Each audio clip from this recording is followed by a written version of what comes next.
কি আছে আরে পার্টি কি আছে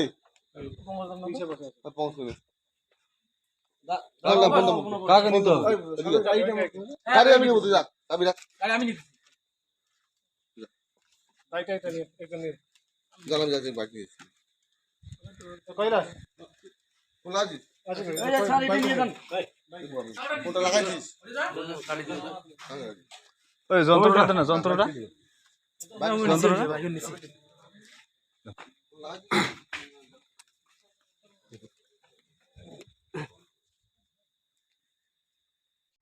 গতকাল কি ঘটেছে কালকে গত রাত রাতের 12টা 12:30 নাগাদ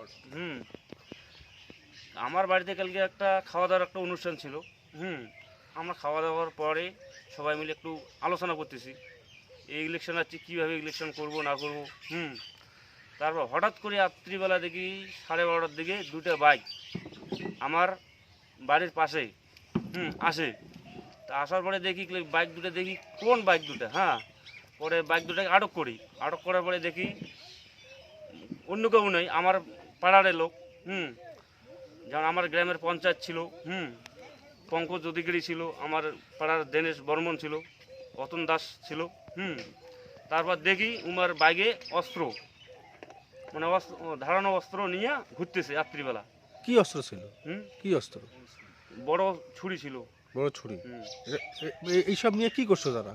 ও ঘুরতেছে পাড়ায় পাড়ায় মানে টল দিছে টল দেওয়া চালু করছে। ওরা আমরা জিজ্ঞাসা করলাম বলে তোমার ঘুরতেছেন কেন রাত্রিবেলায় অস্ত্র নিয়ে? বলে অস্ত্র একজনে দিয়েছি। কে দিল?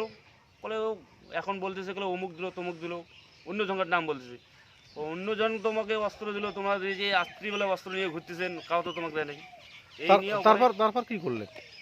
তারপরে তোমাকে বললাম বলে তোমার এখানে থাকো থানাতে ফোন করলাম থানার গাড়ি এসিয়া পরে একজনকে নিয়ে গেছে বাকি দুইজন পালিয়ে গেছে।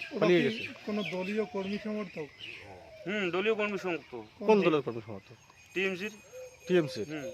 আচ্ছা ওরা এলাকায় কি করছিল? কি কোনো বিশৃঙ্খলা ঘটাচ্ছিল? বিশৃঙ্খলা ঘটনা মানে কি এখন তো দেখো অস্ত্র নিয়ে যখন ঘুরবে সাধারণ লোক দেখলে যদি চোখে পড়ে তাহলে তো আতঙ্ক হয়ে যাবে। গ্রামটাকে আতঙ্ক ছড়ার জন্যে জনসাধারণ দেখলে তো আতঙ্ক হয়ে যাবে রাত্রিবেলা অস্ত্র নিয়ে ঘুরতেছে। যখন আপনারা জিজ্ঞেস করলেন অস্ত্রগুলো কে দিয়েছে তখন কার নাম বলেছিল?